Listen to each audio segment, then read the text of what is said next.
del pastor James que está liderando. Bendecimos su vida, Señor, y pedimos que tu Padre derrame bendiciones, que continúe llenándolo de Espíritu Santo, de los dones del Espíritu, de mucho discernimiento, sabiduría, Señor, para que siga instruyéndonos, para que siga siendo nuestro guía, para que siga mostrándonos ese camino, Señor. eh, que tú deseas que caminemos, que tú deseas que podamos recorrer, Señor, que sea basado también en el propósito que tienes, Señor, con cada uno de los que estamos aquí, Señor. Te damos gracias por este maravilloso día que nos has regalado, que nos has permitido vivir, Señor. Gracias por la vida, por la salud, por la provisión, Señor, porque en medio de este mundo, Señor, tan caótico aún, nosotros estamos buscándote, Señor, estamos queriendo que tú nos instruyas, Señor, que tú nos guíes. Permítenos a todos los que estamos aquí, Señor, realmente abrir nuestra mente, abrir nuestro corazón, Señor, para que esa palabra se haga, se materialice en nuestras vidas, se cumpla en nuestras vidas, Señor, y que eso que tú tienes, esa misión, Señor, esa tarea que tú tienes, esa labor misional que tú tienes para cada uno de nosotros, cada vez es más clara para los que estamos aquí. Permítenos disciplinarnos, Señor. Sabemos que muchas veces los pastores hacen su máximo esfuerzo por guiarnos, Señor. Sin embargo, a veces nosotros en los quehaceres diarios olvidamos, Señor, todas estas guías que pueden aportarnos tanto, Señor. Por eso te pedimos hoy que nos abras nuestra mente, que nos abras nuestro corazón, Señor, para que podamos entender, comprender, aplicar, Señor, y que esta palabra pues sea luz, Señor, sea esa lámpara para nuestra vida, Señor. Hemos orado para tu gloria y honra. Amén y amén. Amén. Gracias, gracias, Anita. Hoy, pues, hemos, tenemos un gran reto y es poder aplicar todo lo que hemos recibido durante esta escuela que ha sido muy significativa. Y algo que el Señor ha estado hablando en cuanto a nosotros como congregación es el tema de la expansión, el tema de la autoridad espiritual, el tema de justicia, que viene encaminado con todo esto. Ahora, cuando, cuando nosotros iniciamos como congregación, bueno, inicio de mi llamado, yo era multifacético, hacía de todo en la congregación.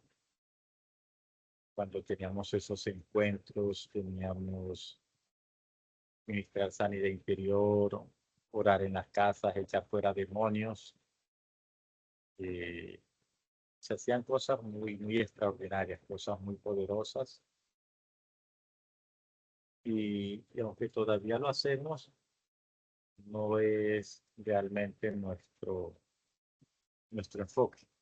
Entonces, eh, estamos más ahora capacitando, formando liderazgo, porque es muy necesario para todo lo que el Señor está haciendo. Y se necesita formar un liderazgo sólido para poder expandirse, porque en una congregación asistan 100 personas, 200, 500, 5.000, 10.000. Eso no es garantía de que todos sean líderes. Si no están siendo formados, si no están siendo equipados, entonces para poder expandirse, para poder que haya un crecimiento, se necesita la capacitación.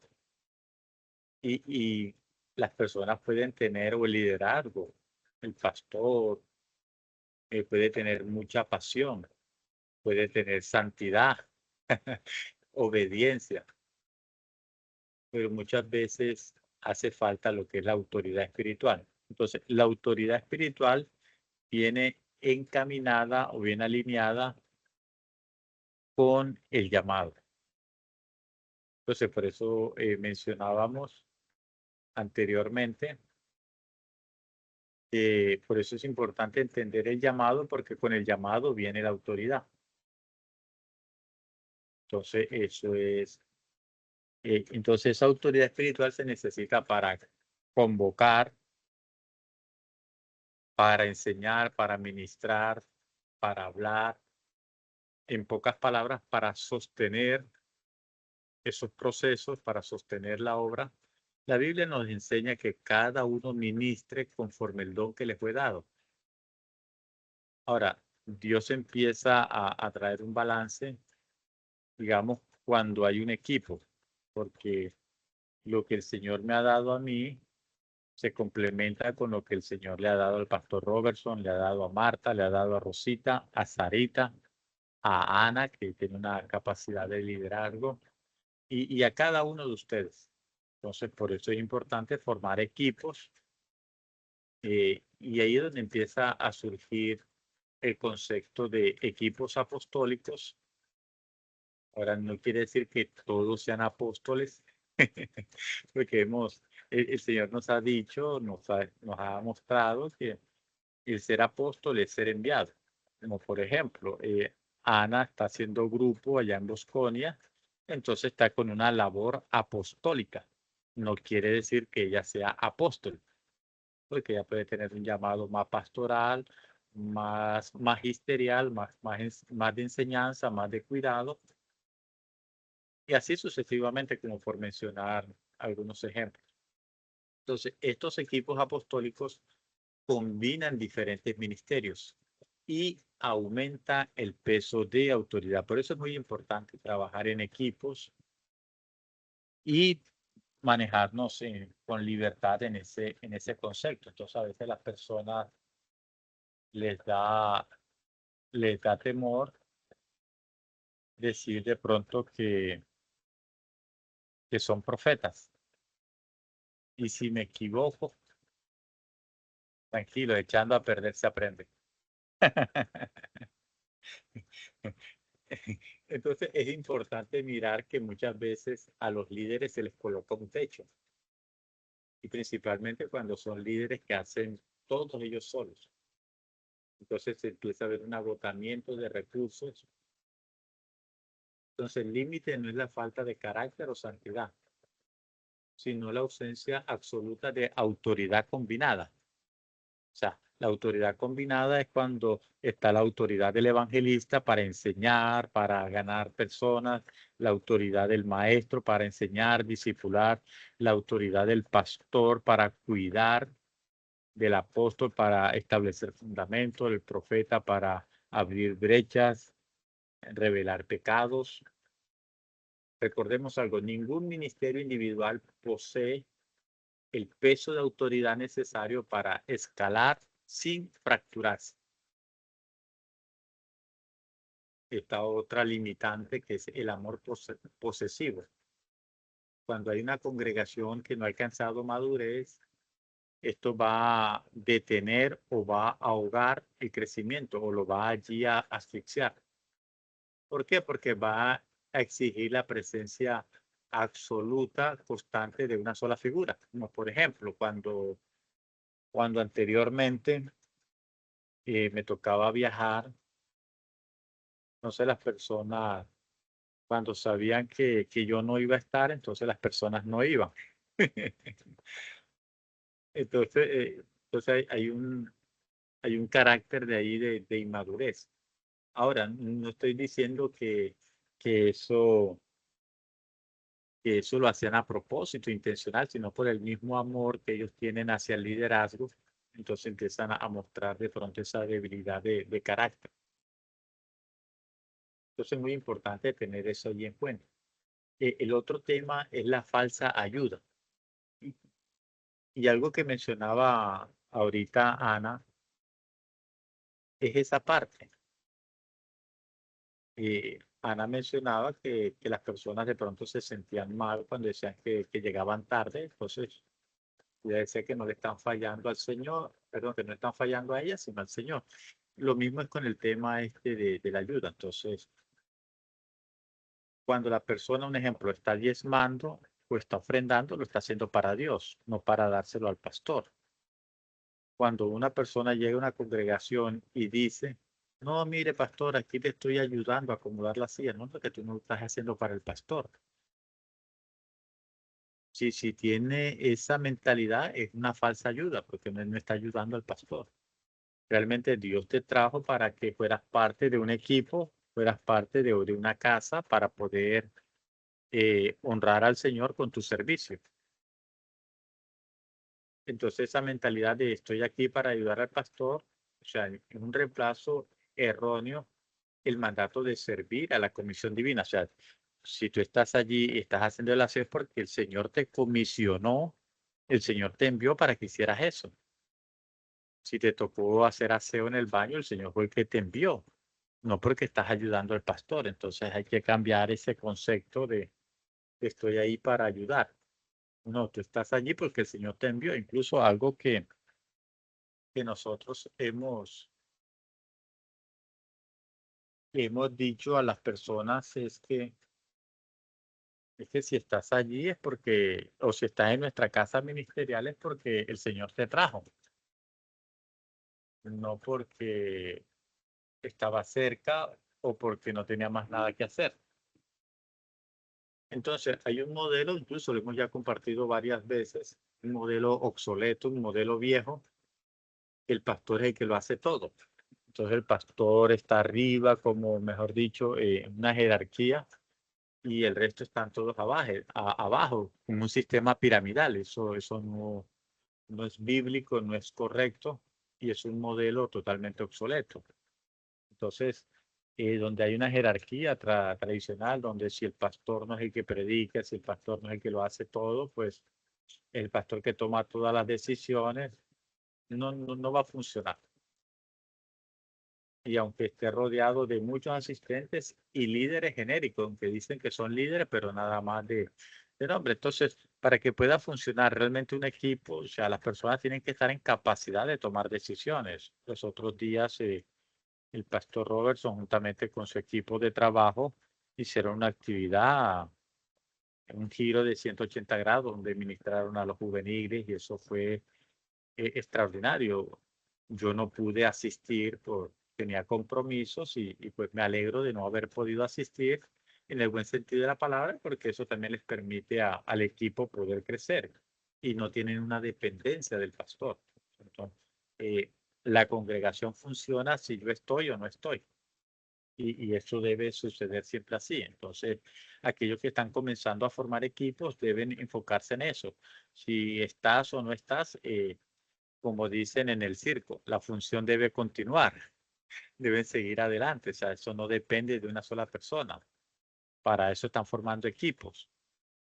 Entonces, si yo no llego a una reunión, la reunión avanza, porque todos están en la capacidad de presidir, todos están en la capacidad de enseñar, de adorar, de ministrar, de profetizar. Entonces, no hay esa estructura vieja. Ahora, cuando hay un diseño apostólico que mencionaba ahorita, es donde hay apóstoles, hay profetas, hay maestros, hay evangelistas y hay un equipo bien estructurado. Cuando hablamos de un presbiterio en red, es un equipo de ancianos. Y cuando hablamos de ancianos, no necesariamente tienen que ser adultos mayores, porque dentro de mi equipo yo tengo ancianos, está Engerbe, que tiene como 16, 17 años, está Laurita también que está participando, que también hace parte de ese equipo de ancianos y tiene 17 años, ya entre poco ya es mayor de edad.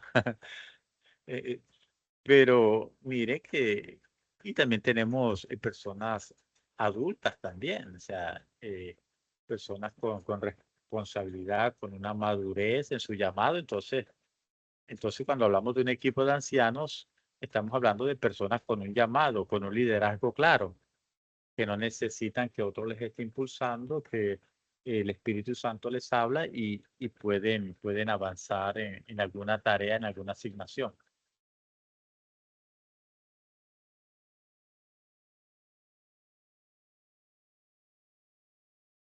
Entonces, ese concepto tradicional de un pastor dirigiendo solo con asistentes eh, ese concepto, en pocas palabras, está mandado a recoger, por decirlo de esa manera.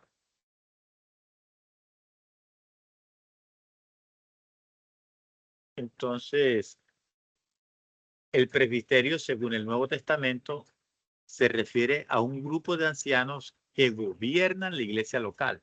No es una sola persona, sino un equipo que evalúa, un equipo que confirma, un equipo que activa ministerios. Por ejemplo, el pastor Robertson, no, mira, mira ese niño, mira ese joven, no, ora por él y comisionalo.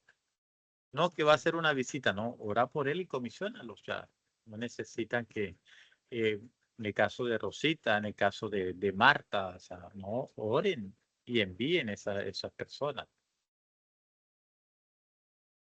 No necesitan que esté allí. Ah, no, que si no está el pastor, que no, si no está el hermano James, pues no, ya tienen autoridad, han sido comisionados, han sido ungidos, cada persona de mi equipo ha sido ungida, ha sido presentada públicamente y comisionada, se ha orado por ellos para poder, y también están activados para que puedan activar, perdonen la redundancia, activar ministerios. ¿Qué sucede con esto? Esto evita errores en la elección de líderes y fortalece la dirección de la congregación. Entonces, un presbiterio en el contexto de un diseño apostólico es el conjunto de líderes o ancianos que gobiernan la congregación de manera plural, rompiendo con el modelo de un solo hombre al mando. Entonces, para que un presbiterio sea plenamente funcional, o sea, deben estar compuestos mínimamente, o sea, mínimamente en los presbiterios tienen que haber maestros, profetas, pastores y apóstoles, mínimamente.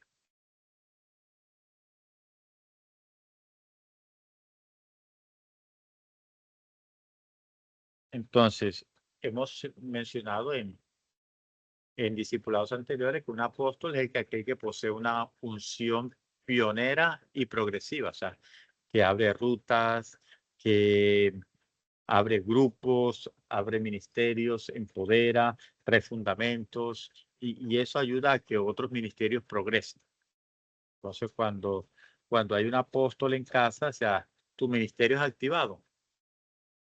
Entonces, la responsabilidad principal del apóstol no se limita a la congregación local, sino a territorios, a lugares donde no han sido alcanzados, trayendo, digamos, diseños nuevos, trayendo estrategias nuevas y no tiene que ser como siempre se ha hecho de la manera tradicional.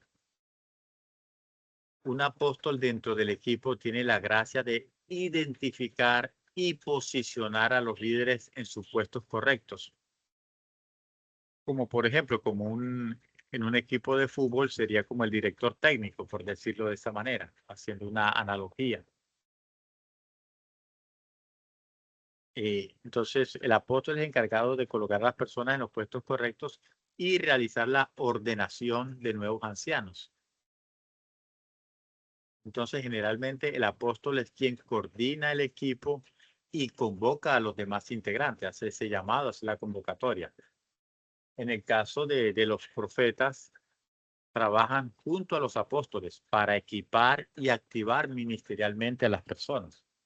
Y nosotros lo hemos hecho cuando una vez fuimos con Rosita a abrir grupo, fuimos también con Martica y bueno, lo hemos hecho muchas veces.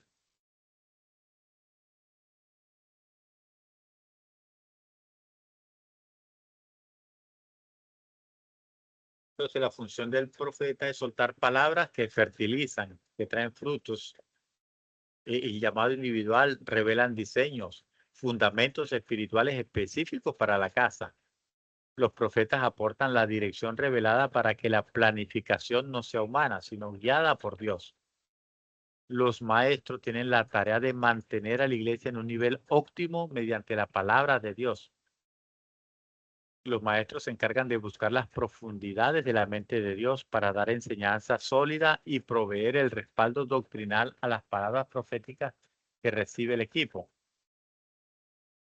están también los evangelistas. Y los evangelistas, aunque pueden formar parte del presbiterio, su enfoque principal son como las flechas. Están proyectadas hacia afuera, hacia aquellas personas que no han sido alcanzadas.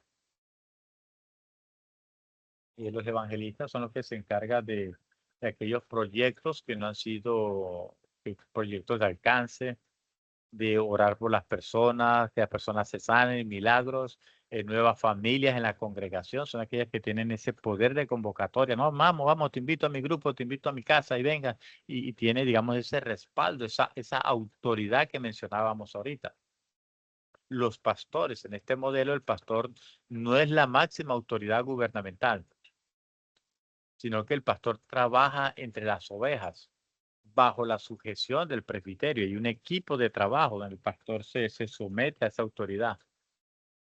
La labor del pastor es el cuidado íntimo y personal, consolidando áreas específicas, como por ejemplo los niños, los jóvenes, los intercesores, los profetas, estar orando, cuidando. Entonces miren qué hermosa labor la que hace el pastor. Ahora, ¿qué hace el presbiterio como cuerpo colectivo?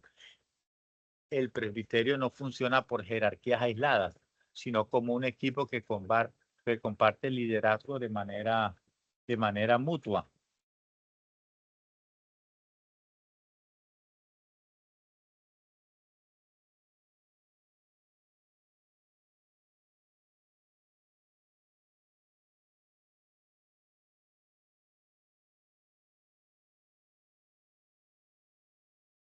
Entonces, acá en la gráfica vemos lo que mencionaba ahorita, la autoridad del reino.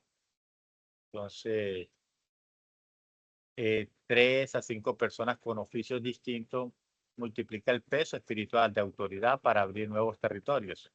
Entonces, donde hay un apóstol, profeta, maestro, evangelista. Bueno, listo, vamos con el evangelista a abrir nuevos caminos, a abrir territorios. Cuando hay un equipo de trabajo, se minimizan los errores. 3 ancianos evalúan situaciones complejas desde ángulos totalmente distintos, reduciendo los puntos ciegos. Entonces, cuando ya hay 3 personas, 4 personas, 5 personas orando, intercediendo, pues los errores se minimizan. Y hay una dirección estructurada. Determinan dirección, doctrina y el éxito local, liberando a la congregación de depender de una sola persona. Entonces, cuando formemos equipos, tengamos en cuenta eso, que las personas no dependan totalmente de nosotros, sino que hay un equipo de trabajo eh, eh, capacitado para toda buena obra, toda buena obra. Entonces, aquí está la matriz, algo que mencioné ahorita, la función estructural, el apóstol, fundamento, territorios, el profeta, activación, diseño, el maestro, doctrina, profundidad, el evangelista, alcance, señales. Entonces, ahí vemos allí en la imagen, pues, el enfoque primario, el apóstol es el pionero, el profeta es el que tiene la visión, maneja los temas internos, el apóstol se encarga de las cosas externas, el maestro de las instrucciones de manera interna, el evangelista con los no alcanzados, con las personas externas. Entonces, ¿qué sucede cuando no hay un apóstol? Hay un estancamiento geográfico. La congregación no crece, solamente es la congregación local. Cuando no hay profeta, hay una rutina sin revelación fresca. Cuando no hay maestro, puro emocionalismo, puro sensacionalismo, pero no hay un fundamento, no hay una base sólida. Cuando no hay evangelista, es una iglesia aislada del mundo, no tiene crecimiento.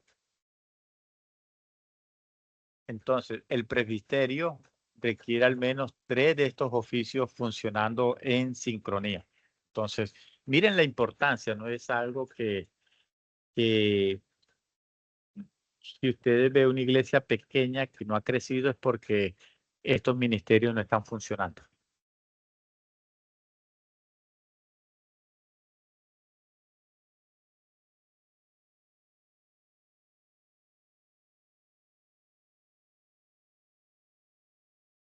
No sé si hasta el momento hay alguna duda, ¿Alguna pregunta? ¿Algo que quieran sumar? ¿Algo que quieran añadir?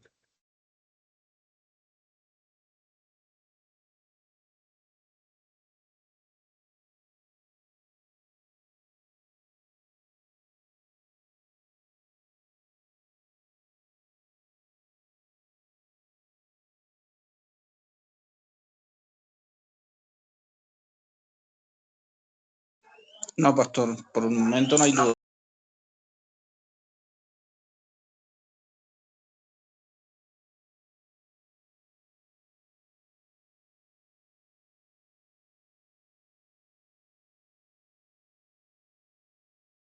¿Alguna duda, alguna pregunta, algo que quieran sumar, algo que quieran añadir?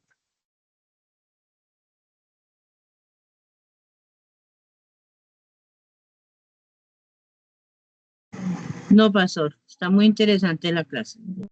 Ok. Sí, Avanza. está claro, pastor, pero me trae a memoria el tiempo en que el Señor nos empezó a tratar cómo debía funcionar la iglesia con los cuatro, ¿cómo es? El equipo en sincronización. Recuerdo que nos mostraba unas ruedas en sincronización y es tremendo porque ahora lo estamos viendo de una manera más amplia, más vista para que podamos entender y los que están llegando lo van a entender de una, va a ser más fácil.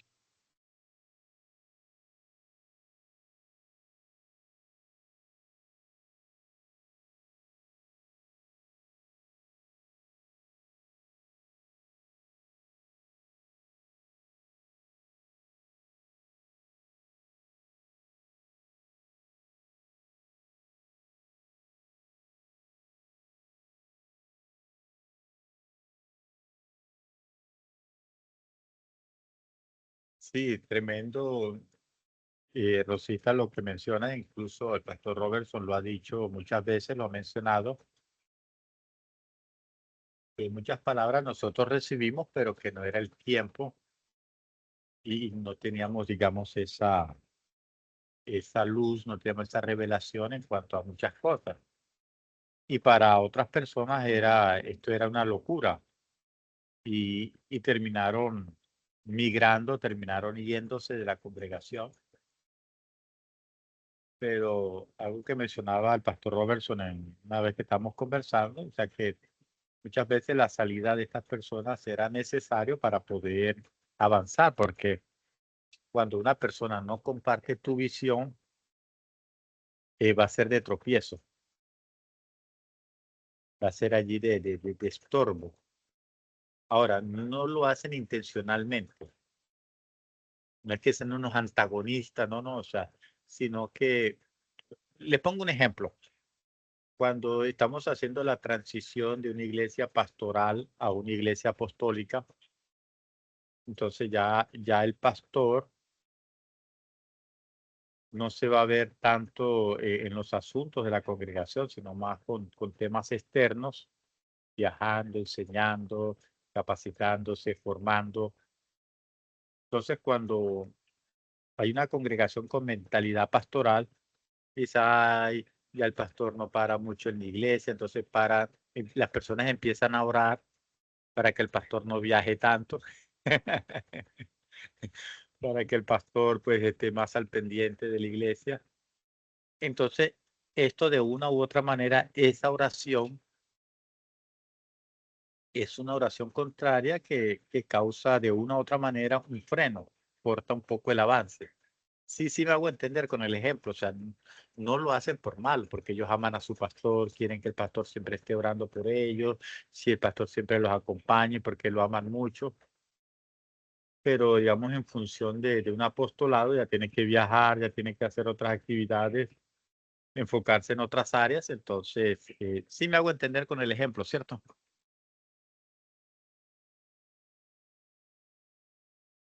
Sí, señor. Sí, pastor.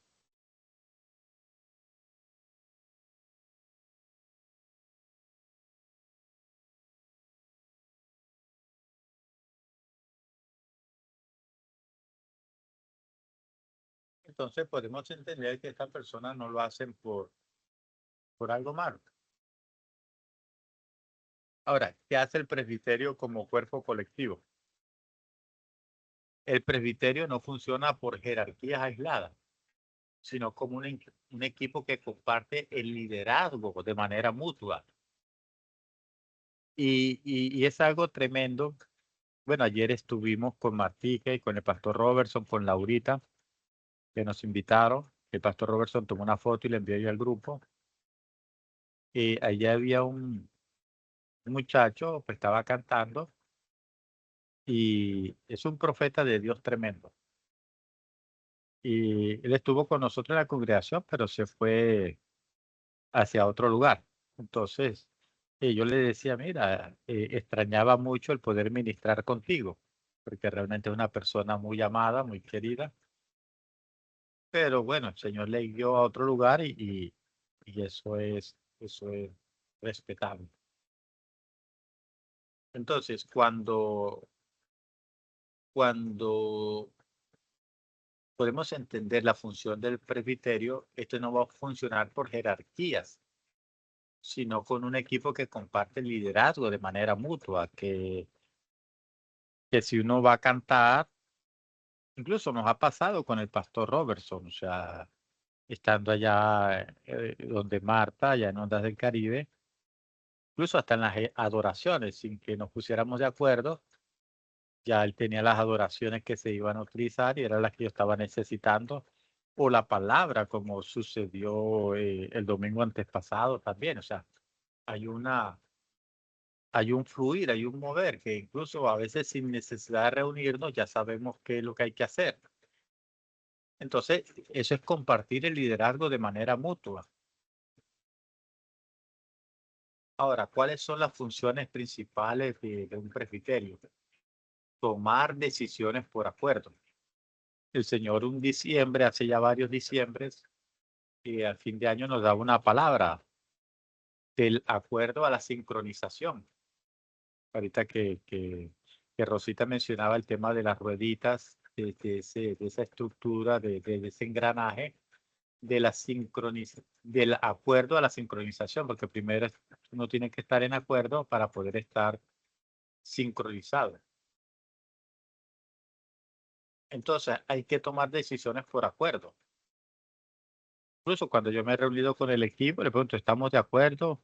Porque si no hay alguien en acuerdo, no seguimos orando. No se toma una decisión así por autoritarismo, sino en acuerdo. Cuando hay un presbiterio, no se maneja por democracia, o sea, por votación, ni por dictadura. Si hay un desacuerdo, se toma tiempo para buscar al Señor, buscar dirección, hasta alcanzar un acuerdo en el espíritu, así evitando la división. También se está evaluando el liderazgo. Al ser un equipo plural donde hay diversidad de dones, ministerios, se puede evaluar a las personas, a aquellas personas que se están formando como líderes, desde diferentes puntos de vista. A veces yo me siento a hablar con Marta y Marta, mira, ¿qué piensa de esta persona? Y Marta una vez dice, no me gusta, pastor. Rosita dice, no, pastor, hay que amarlo más. Hay que tenerle paciencia. Démosle otra oportunidad. Entonces, Rosita, a pesar de que es profeta, pues tiene ese corazón pastoral. Y ni se diga el pastor Robertson. Entonces si no hay un consenso, si no hay acuerdo, no, démosle otra oportunidad, ¿no? Pero hay momentos que no, ya hay que cerrar ese ciclo, ya hay que hablar con esta persona y esto, pero se hace en acuerdo, no se toman decisiones así ni por democracia, ni por dictadura, sino en acuerdo. También el presbiterio, hay una responsabilidad en el equipo doctrinal y directiva. Pues el equipo son los encargados de manejar algunas normas de conducta, lo que se está enseñando en la congregación, la planificación de las actividades basadas en revelación. Entonces tiene que haber ordenación y también tiene que haber activación. Entonces, el presbiterio tiene la autoridad reconocida en el reino espiritual. O cuando yo hablo del equipo de trabajo, de mi equipo de trabajo, estoy hablando del presbiterio. Ellos tienen la autoridad espiritual reconocida, no solamente por mí, sino en el plano espiritual. Cuando el pastor Robertson ministra o cuando alguno de mi equipo ministra, o sea, en los cielos a nivel espiritual son reconocidos por su nivel de autoridad. Ahora, acuérdense de los hijos de un tal Exeba que empezaron a echar fuera un demonio. y dijeron, en el nombre de Jesús, el que predica Pablo, te echamos fuera. Y cogieron los demonios y le dieron una muñequera a los hijos de tal Exeba. Los demonios dijeron, a Jesucristo sabemos, lo conocemos, es el Hijo de Dios. A Pablo también, un nivel de autoridad tremendo, pero ¿ustedes quiénes son? Entonces no se puede ministrar si no hay un reconocimiento de autoridad espiritual. Eso es muy importante tener en cuenta. No es hacer las cosas por hacerlas, sino con direccionamiento, con protocolos proféticos, protocolos de bajo nivel de autoridad. Entonces es importante, si vas a abrir un grupo, si vas a hacer algo, pues informar y el presbiterio estará orando, estará dirigiendo y estará consolidando y formando. Entonces eso es muy importante. También el presbiterio es encargado, tiene la responsabilidad de gobernar y edificar.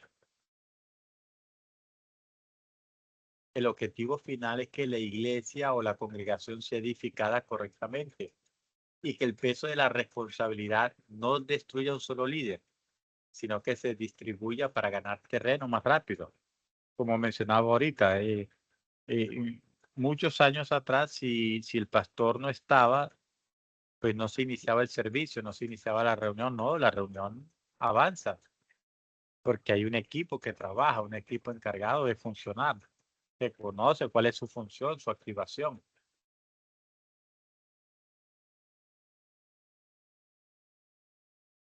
El equipo de trabajo o el presbiterio tiene la autoridad reconocida en el reino espiritual para orar, para comisionar, ordenar a nuevos líderes mediante la imposición de manos, liberando poder espiritual sobre ellos. Entonces, miren qué importante es todo esto.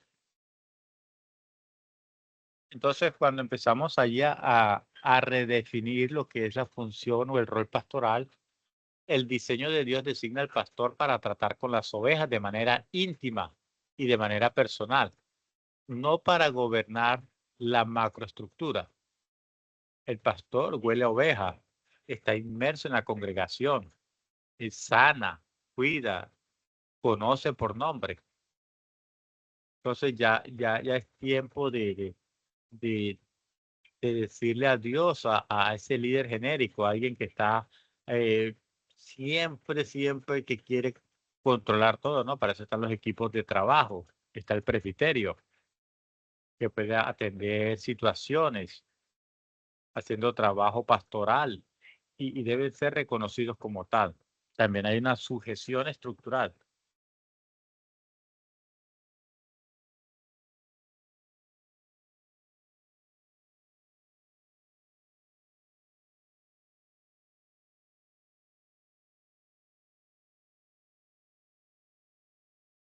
Entonces, miren la importancia digamos, de la función del apóstol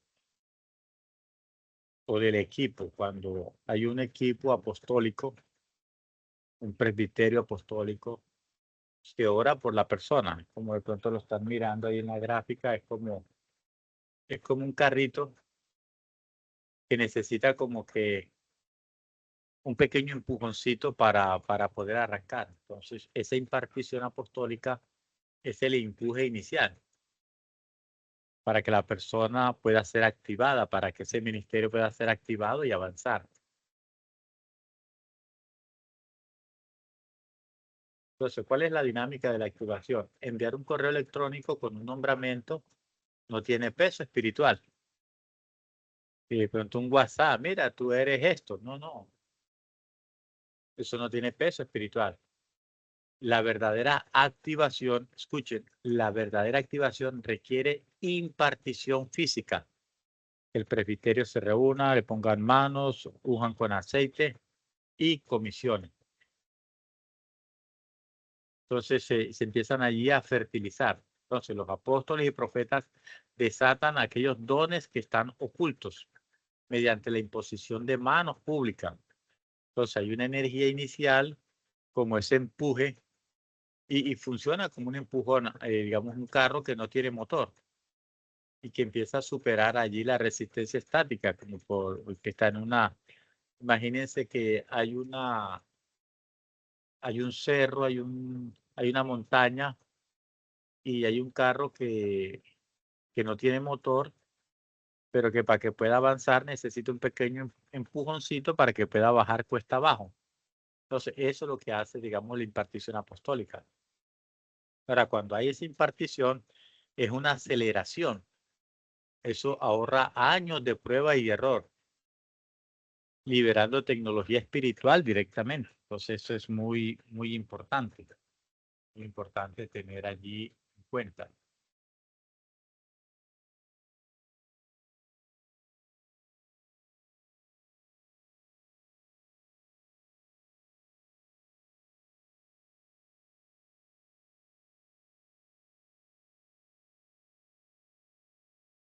Ya esto ya hemos hablado.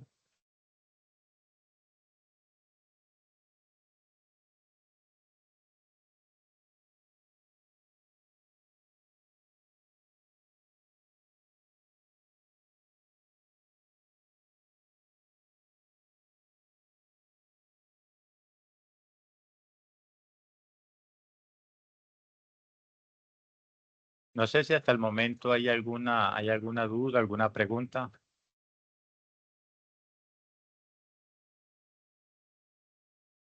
No, señor. No, pastor.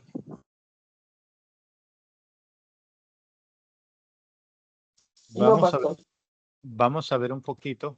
Pues si tienen alguna duda, ustedes levantan la manito o al final pues van tomando nota y al final pues se hacen las respectivas preguntas por si acaso no se responde. Entonces es importante, como yo mencionaba, y en la elección y la identificación, que haya, digamos, como un autodiagnóstico. Un ejemplo, si todavía no tienes claridad, entonces pues entra en un tiempo de oración, de ayuno, y empiezas ahí a identificar tu verdadero oficio, un oficio estructural, maestro, profeta, evangelista, pastor, todo. Y en un tiempo de silencio, allí pues Dios va a empezar a mostrarte. Obviamente, yo te, te recomiendo, te sugiero que puedas ver todo el material del equipamiento porque muchas veces en una hora o hora y media, pues no se alcanza a cubrir todo, o a veces por un descuido que te levantaste, fuiste a ver algo, entonces no escuchaste algo, entonces pues repasa nuevamente el material pero ahí en un tiempo de silencio, de escuchar al Señor, pues el Señor también te puede hablar. También puede haber una auditoría de frutos, como te decía, puedes hablar con la persona que está contigo en autoridad y evaluar. Ahorita Anita mencionaba que las personas están llegando a la casa de ella, a su grupo, eh, y están siendo ministrados. Entonces es algo que no hay que forzar. Entonces uno empieza como a autoevaluar los frutos. Pero yo soy bueno en consejería, yo soy bueno escuchando a las personas. Entonces yo soy pastor, porque eso hace parte del equipamiento del pastor. Que yo soy bueno para entender los versículos. Me llega un versículo, yo lo entiendo y de una vez quiero enseñar. Entonces eso va dentro de la parte del equipamiento del maestro. Entonces el maestro tiene un equipamiento, un amor por la verdad, siempre quiere estar enseñando. Cuando da una dirección, eh, es explícito en eso. Digamos, en algo tan sencillo como que te da una receta de cocina. Entonces, mira, dice, no, pero busca dónde anotar. Y a la semana te va a evaluar, te va a preguntar, ¿hiciste la receta? ¿Qué tal te fue? ¿Hiciste como yo te dije, el paso a paso? Entonces, mirar, digamos, dentro del equipamiento que se ha hablado durante toda esta escuela, es mirar eso y que puedas haber una auditoría de frutos. Si hay un respaldo real de ese llamado, si eres evangelista, ¿cuántas personas has ganado? Si eres profeta, la palabra que diste se cumplió o no se cumplió. Eh, Y así sucesivamente.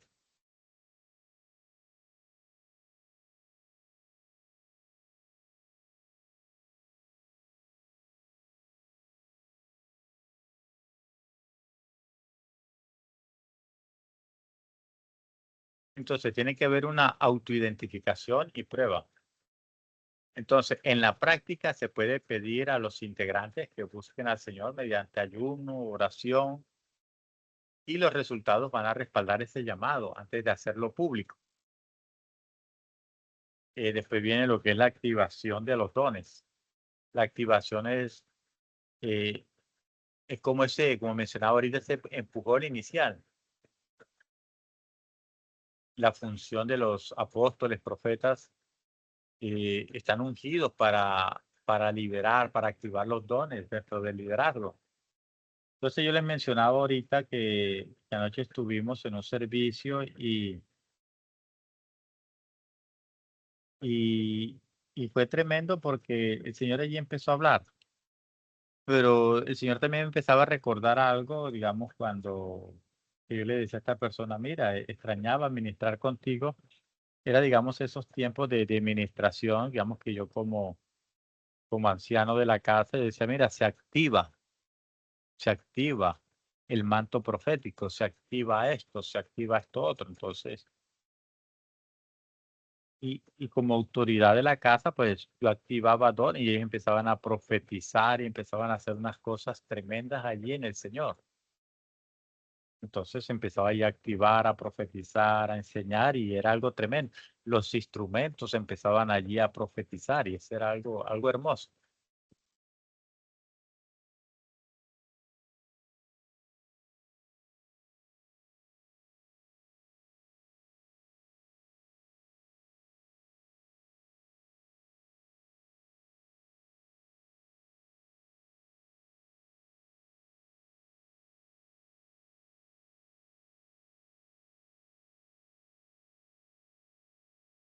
Entonces, algo que, algo que debemos romper, estoy riendo porque estoy viendo las imágenes de la diapositiva. Y ahí nos muestra el traje del pastor, allí como de un sacerdote del Antiguo Testamento. Y vemos la nueva figura, pues más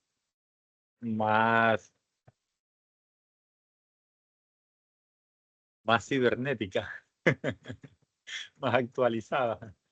Ahí con el casco, con los visores. Eh, y mire que es un poco gracioso, pero es lo que está sucediendo. O sea, mire, ya con estas herramientas de la inteligencia artificial, pues hay unos nuevos equipamientos. Entonces es el momento de quitarse el pesado traje de pastor, donde quizás hay menos capacidad natural para vestirse con el oficio exacto del diseño divino. ¿Se pueden cometer errores? Sí, claro que sí. Si, digamos, en esos meses que estás de prueba, que estás allí de autoevaluación, si es un ejemplo, si como maestro no logras enseñar a nadie, ¿no? o estás explicando y nadie te entiende, entonces tienes permiso para fallar. Como decía anteriormente, echando a perder se aprende. Entonces, puedes cambiar el traje sin humillación pública. Entonces, no, mira, no eres maestro y no sabes ni dar ni una dirección. Entonces, no eres maestro o no sabes explicar, entonces puedes probar con otro ministerio. Lo que Dios anhela de esa funcionalidad, que sea una estructura funcional, no que hayan títulos rimbombantes, sostenidos, estén sostenidos allí por inercia, sino que sean procesos de transformación estructural que puedan, digamos, avanzar con base en el llamado.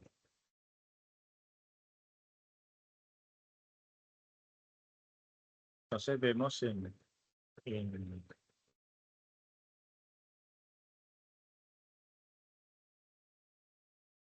entonces hay como un paradigma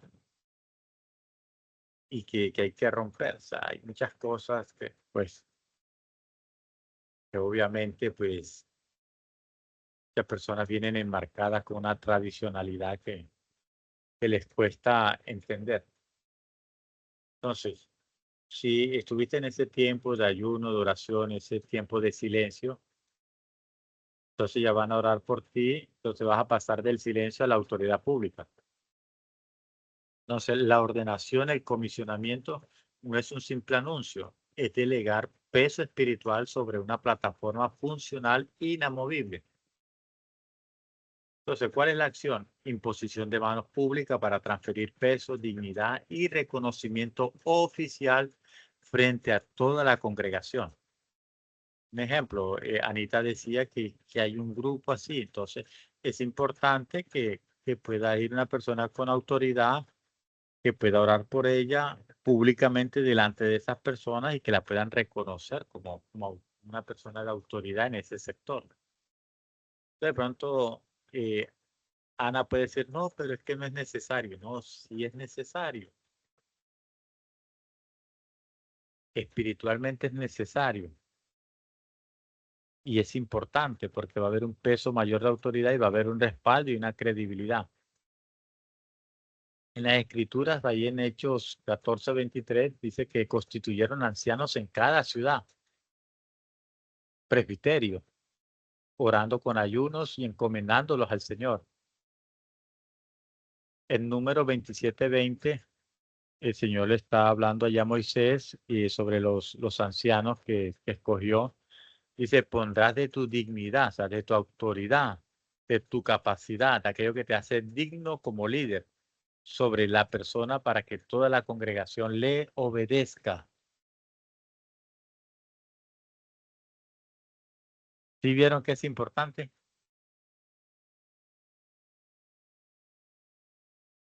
Que esa persona de autoridad o ese equipo de autoridad ore por aquella persona y lo comisione para que ponga todo ese peso de autoridad sobre la persona para que ese grupo, para que la congregación pueda obedecer y pueda someterse aún los demonios y todo eso, porque el plano espiritual se mueve bajo principios de autoridad.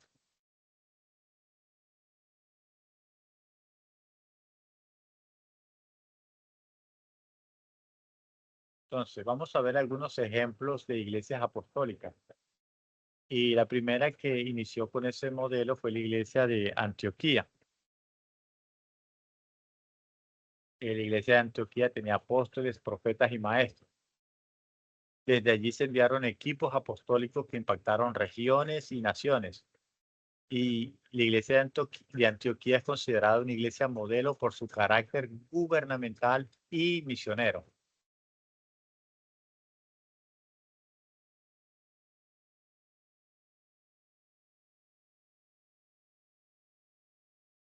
Entonces, es un error y un error histórico enviar misioneros solitarios a desgastarse.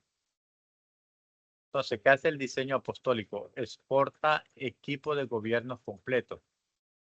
Basado en ejes espirituales, se establecen iglesias gubernamentales que gobiernen y que sea sólido, que funcionen como plataformas de impacto para regiones enteras. Enviar apóstoles, profetas, como cuando en la iglesia de Antioquía envió a Pablo y a Silas, no solo a plantar, sino a confirmar, a orar, a confortar y a empoderar con estructuras, iglesias locales. No sé si hasta el momento hay alguna duda, alguna pregunta o vamos avanzando.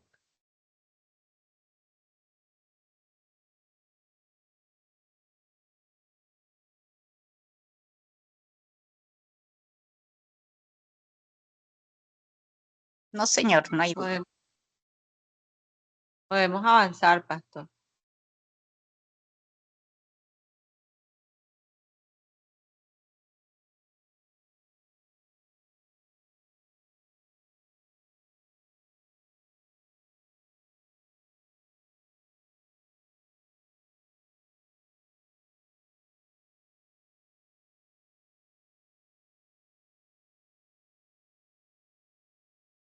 Entonces, para que haya una transformación territorial y realmente un rompimiento, pero es que eso no es, el rompimiento no es solamente una frase, porque una frase de moda y uno escucha, me causa mucha gracia y perdone de pronto que me ría, porque uno escucha ahí en las redes sociales y esta palabra de rompimiento y voy a una oración de rompimiento. Y ni siquiera sabe qué significa eso. Entonces, cuando un presbiterio, un equipo funciona en sincronía, que hay una sincronización, deja de administrar crisis internas y comienza a juzgar poderes espirituales sobre las ciudades. Este domingo fue algo tremendo, que yo les contaba el testimonio de que desde un punto, desde un cerro, se oró hasta el otro punto de un cerro y allá había un brujo y fue algo tremendo porque esa persona se fue y el Señor nos permitió llegar allá y dar testimonio de eso.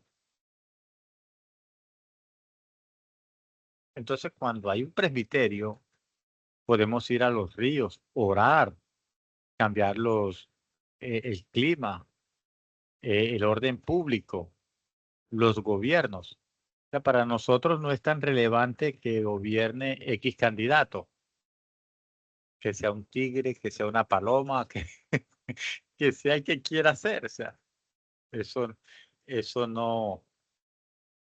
Lo que realmente importa es que la iglesia gobierne. Entonces, donde hay un equipo que gobierna, entonces es un equipo que va a dejar de estar orando por las crisis de la congregación, ay, que no tenemos para pagar el arriendo, que no tenemos para pagar la luz, que no hay para pagarle al pastor, mire que los hermanos no están ofrendando, que no están diezmando. Y realmente un equipo que ha alcanzado madurez en cuanto a autoridad espiritual y es un que comienza a juzgar poderes espirituales sobre las ciudades, ponerle límites a las tinieblas. Hay una unción pionera. Empiezan a romper estructuras espirituales de inercia, de que no hay avance, de esclavitud sobre territorios y naciones enteras. Apertura de cielos, que ore y se ore por lluvia y llueva, que haya liberación de sanidades, que se desaten los recursos, que hayan salvaciones, que haya maravillas y, y todo lo que está sucediendo. Entonces, cuando esto sucede, va a causar el efecto imán. Otras personas, otras congregaciones van a buscar, entre comillas, cobertura, consejo, alineación, al ver el orden establecido. Entonces, hay que tener también mucho cuidado con eso también.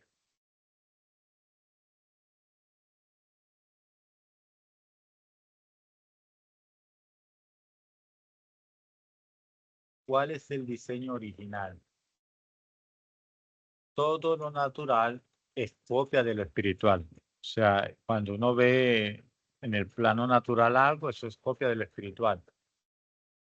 El orden celestial exige que haya pluralidad de ancianos alrededor del trono operando en sincronía. Es lo que se hablan de las cortes celestiales. Bueno, y lo que están lo que se alcanzaron a escribir en la escuela de intercesión, ahí nos vamos a mover por cortes. Se va a manejar el tema de las cortes celestiales, protocolos, intercesión, aprender a oír, todo eso es algo, van a ser 6 meses 8 meses de capacitación y entrenamiento muy significativo, muy importante. Pero hay dos columnas sobre las cuales se sostiene: la fidelidad y hacer las cosas con excelencia. Que el liderazgo sea fiel, pero que haga las cosas bien. Acuérdense cuando cuando el apóstol Pablo comisiona a Timoteo, esto te pido y encargo, que busques personas que sean fieles y que sean idóneas. No solamente está la fidelidad de aquella persona que ha estado contigo. Un ejemplo, tomar el ejemplo de Anita. Anita está allí, entonces hubo una persona que está ahí desde el inicio del grupo y ha estado y ya Anita tiene 5 años, pero esta persona es fiel, pero no tiene idoneidad para enseñar. Si no tiene esa idoneidad para enseñar, para hablar en público, pues comisionalo a hacer otra cosa. Pero se necesitan personas que sean fieles y sean idóneas, que hagan las cosas con excelencia en la actividad que se les comisione. También tienen que haber motivos puros hacia el comisionamiento. ¿Qué es lo que realmente te está motivando para hacer esa actividad, esa tarea? Y hacerlo con excelencia. Y como se menciona, el objetivo de esta escuela es que puedas identificar ese don, pero puedas prepararte. Si eres maestro, pues busca un maestro que te enseñe, pero no un maestro de colegio, sino un maestro de ministerio. Que tú digas, no, esta persona es un maestro, tiene esa unción magisterial que me enseñe cómo se hace. Si hay un profeta, pues buscar un profeta, una persona de autoridad y así sucesivamente. Es lo que se requiere. Entonces, para poder sostener el inmenso peso de este diseño, Dios exige 2 pilares innegociables de liderazgo: fidelidad absoluta y excelencia innegable.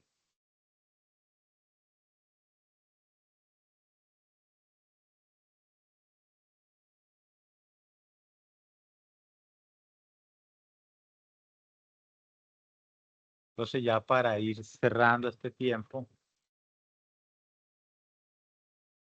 tiene que haber una confirmación de ministerios. Yo les recomiendo que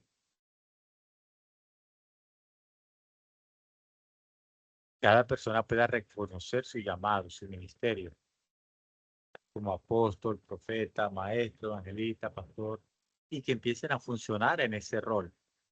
Así van a evitar confusión y van a evitar desgaste.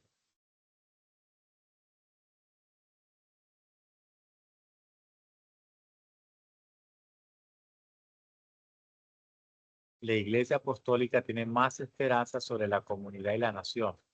La responsabilidad es mostrar que hay futuro.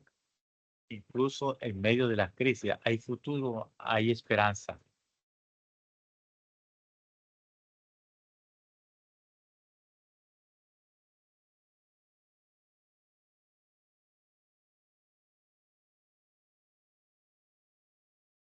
Amén. Amén. No sé si Amén. hay alguna duda, alguna Amén. pregunta.